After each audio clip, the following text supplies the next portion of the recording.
ఒక sales person సేల్స్లో డీల్స్ని కోల్పోవడానికి గల కామన్ రీజన్స్ ఏంటో ఈ వీడియోలో చూద్దాం. Lack of understanding customer needs.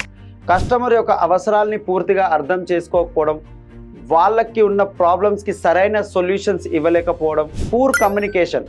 మన యొక్క ప్రోడక్ట్ గురించి కస్టమర్తో కాన్వర్జేషన్ జరుగుతున్నప్పుడు క్లియర్ అండ్ కన్సిస్టెంట్ కమ్యూనికేషన్ అనేది చేయకపోవడం ద్వారా కూడా డీల్స్ అనేది లాస్ అవ్వాల్సి వస్తుంది. Price concern. కస్టమర్ మన ప్రోడక్ట్ యొక్క ప్రైస్ గురించి అబ్జెక్షన్ రేస్ చేసినప్పుడు యాజ్ ఏ సేల్స్ పర్సన్గా ప్రైస్ యాంటిసిపేట్ చేసుకొని మన ప్రోడక్ట్ యొక్క బెనిఫిట్స్ని ఎక్స్ప్లెయిన్ చెయ్యకపోవడం.